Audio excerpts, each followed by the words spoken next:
Hello guys, welcome back to another video, and well, we have the polite gentleman, or as scientists know it as, the palorchestes, which is a marsupial from that went extinct during Pleistocene, Australia, and yeah, pretty much it's a very intriguing mammal, since it's kind of related to the Diprotodon, but not quite, and also very fragmentary. We originally thought this thing was a kangaroo, so that should tell you what you need to know about how fragmentary this thing was.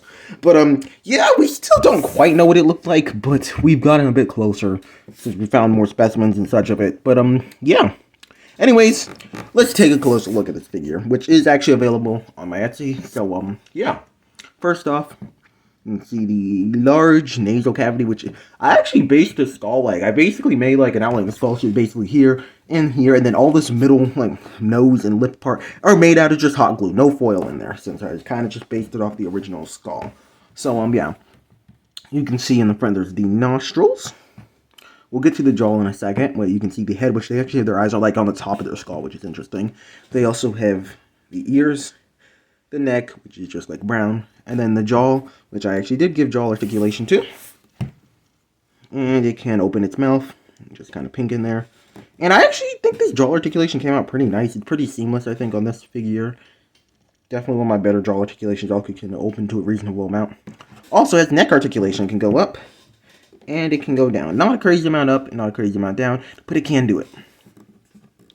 Now, to the legs. There's no articulation. I originally was going to do tail and leg, tail actually as well. Yeah, tail and leg articulation for it could rear and such, but I decided not to do that. I honestly don't know. It was just getting a bit too complicated too fast, so I decided just to limit it to neck and jaw articulation. So yeah. Go down to the feet, which there's 5 toes. All have painted claws. Gray underbelly, nothing too crazy down there. And then we have the tail right here, which, I mean, it's not really an action feature, but you can kind of like press it and it can, I don't know, not really an action feature, but you can kind of make it rear up a little bit by pushing the tail down. But only, you do have a limit because you can't articulate the tail. But, yeah. Now, very important part of this, these are the polite gentlemen, which is why they deserve their own top hat. Yes, each one of these come with their own top hat. It's not just mine. That's why they're called the polite gentlemen, because, well, they're very polite gentlemen, and also they have top hats. So let me bring the other ones in. Right here, where this one's top hat. And this one as well. So, yeah, these are the polite gentlemen. They can have a very polite conversation if you'd like. And I think these guys came out really nice. Since I have done mammals in the past, but, let me just scoot these guys out of here. Yeah, I have done mammals in the past, but I think this is easily my best one so far. We will keep the hat on for the rest of this, and let's move on to the size comparison. So, in length, measures about, well, 8.5 inches long, and in height, measures about 3.5. And width, because why not, measures like 2.5, I'd say. So, it's a pretty decent sized model. Here's the next to a Mattel human figure, which I actually oversized this a bit. I think this is closer to Diprotodon size, when it should be like half this thing's height. I am not going to lie. The length is pretty similar, though it may be like a little bit shorter. Yeah, I have an issue with oversizing. I have gotten better, though. This is one of the ones where I did still accidentally oversize it. But, yeah. Next here's it compared to a Velociraptor. Well, Mattel Raptor figure, which it's actually a bit longer than and definitely taller than. So, yeah, can size it pretty nicely. Then we have it next to the Jurassic World Rebirth Utah Raptor, which quite outsizes it. Well, I wonder what the hat will look like on it. Honestly, just as a bonus, you get a top hat with the figures. So, yeah. If you really want. Honestly, if you think I should just release top hats for some reason, let me know. Just top hat for dinosaur figures. That would be kind of ridiculous, but I would definitely do it. And Utah Raptor, of course, fell over. Kind of side thing that I didn't mention in the review. The Utah Raptor actually has kind of loose legs. They're very, it's just this. It's not much, but it's just enough with this thing that doesn't have the best balance, which it can get it to stand perfectly fine, but the slightest knock, like touching and bumping it, will easily knock it over. So yeah, this thing is like between, like the Danger Pack Strike Attack figure size range and Wild Roar size range, so it's a bit smaller than the Wild Roars, but bigger than the other two size ranges. But yeah, here's the next to the Myosaur, which is a bit of the bigger ones. Not the best comparison for a quadrupedal Wild Roar figure. Now we have quite a few other things to compare it to. First thing, one of the many mammals. Actually, I think the only mammal I've made that I did not bring over here was the Leviathan, since it's kind of pointless to bring that over here. But here's the Odobenositas that I kind of forget I even made, which kind of don't bring it out much, but I think it came out pretty good. And yeah, it's about this long, and also this guy has a magnet in his mouth, so it can pick up the top hat like this. Can't actually wear it though, at least not magnetically, but it can pick up the top hat with its mouth, so that's nice. Next, we have it compared to an animal that I actually lived with, Miscellaneous, which these two I'm definitely putting together all the time now on, because these actually pair up really nicely, I think.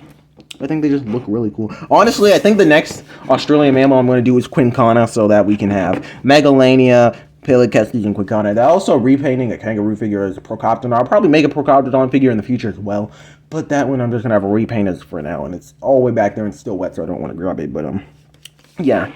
So this was kind of cool to have them size up. I'm definitely going to do Quincana next, probably, for Australian Megafauna. Maybe that'll even be an Etsy figure. But next we have my Andrewsarchus, which is very similar in size. The Andrewsarchus is, like, you can definitely see the face is way wider. But in height, you can't see it much, but the Andrewsarchus is a smidge taller. Like, that crease on my finger, I'd say, is about where the Andrewsarchus is in height. And in length, they're, like, identical in length. So these guys are very similar in size. If you're wondering how big my Andrewsarchus figure, it's very similar in size to this figure. So, yeah. That does make me think, though. It's definitely on the tables. If you guys really want me to, honestly, comment down below if you would like me to release more of these Andrewsarchus figures and actually have them available on Etsy, because this is not a figure I ever released on my Etsy. But if you guys are interested in it, then I might actually do that. So, yeah.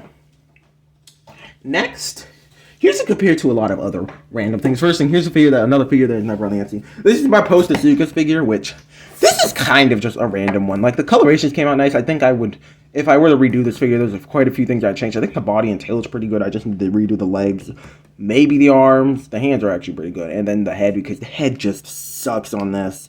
Also, I gave it articulated feet. I was trying out actual articulated joints. Well, at least just trying something out. I had a back, like an articulated figure. I didn't want to. I just cut it up and used up the joints. And yeah, here it is. Post-Asuchus.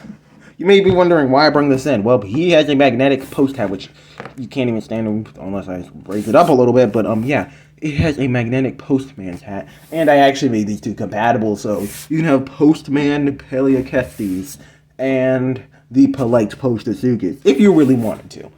But yeah. Also, the reason why this top hat is just plain black is because this post hat was a literal nightmare to make, especially with like the post and everything on it. This was a nightmare to paint. That's why the post hat is just plain black. I mean, the top hat is just plain black. I did not want to have to redo that over again. But yeah. Next, here's it compared to the another one of the Wave 2 figures, which will probably get a re-release in Wave 3 when I get more materials. My Hyneria, which is also, like, identical in size. The Hyneria is actually just pretty decent. I thought this figure was pretty big, but the Palorchestes is even bigger. But next, we have it next to the Battle Damage Dinocephalosaurus, which is longer, but way skinnier. It's like a fraction of the size, but it's way longer. So yeah, now we have... Those were some other Etsy figures, but here's some more. The other Etsy mammal figures, I only have two other ones. Doedicurus, which will get a re-release in the future, but I'm sorry, this older figure is kind of garbage. Some of my older figures, I'm not gonna lie, like the very first wave, not all of the first wave, but the first figures I released on the Etsy, I actually put at like a reduced price because I kind of did not. I thought I made them like a year ago, and I was still trying to finish everything, and they were not my favorite figures I ever made. But I was like, I already put the work into them. I might as well release them. And I definitely, and most of the original figures, none of the original figures are going to get re-released in the original way. A lot of them will get redesigned though in the future. Next we have Maratherium, which was one of the better ones of the first figures that I made, and will definitely get a redesign in the future. And you can see it's a fraction of the size of Palorchestes. So you can see like the first mammal I made versus the more recent one. You can definitely see there's a decent improvement in quality, and I'd like to try to redo Doedicurus with this quality. Same for Maratherium in the future. Though Maratherium will probably release with no articulation, though Doedicurus will probably release with mainly just tail articulation, though maybe if I can work it out, I'll do head articulation as well. So yeah. Those were the other two mammals, but there is another Etsy figure I wanted to compare it to. These Stupandemis, which is, I think, to date still the largest like playing figure I've released on the Etsy. And it is quite a bit larger than it. So, yeah. Also, Stupid Demi's has a magnet on its back, so you can wear the top hat on its back. I don't think I put a magnet. Oh, no, I did put a magnet on its head. So it can wear a top hat. That's really nice. Stupid Demi's can wear a top hat. That's good to know now. But yeah, I know it has a magnet on its back, though. I really like using magnets and stuff. I think it's really fun. So, yeah, the polite gentleman. Then I have, like, one more comparison I think I want to do. Here's the polite gentleman with pretty much all the small figures for Wave 2. We have Megalograptus, which I guess this video kind of counts as an update for the Etsy, but, yeah, anyways, what am I talking about? Megalograptus compared to Palorchestes. This guy's still available. We have Hynerpeton, which actually came with the Hyneria. Though, if you guys are interested, then I can definitely release the Hynerpeton as a, re-release the Hynerpeton just as an individual figure. So if you're interested in that, just let me know. Then we also have this guy, which I cannot remember what it's called. I think it's like Amberochelys or something, or Amberochelys or something similar to that. Very small compared to it. Then we have this guy, I also can't remember, but it's the filter feeding relative of Anomalocaris, fraction of the size. And last but not least, we have Eumunosaurus, which is absolutely tiny compared to it. So, yeah, that's all we have for the polite gentleman as of now. So yeah, that is the polite gentleman Palorchestes figures. This guy is available on my Etsy if you'd like to purchase it. And yeah. I hope you guys enjoyed this video, and I'll see you guys in the next one. Goodbye!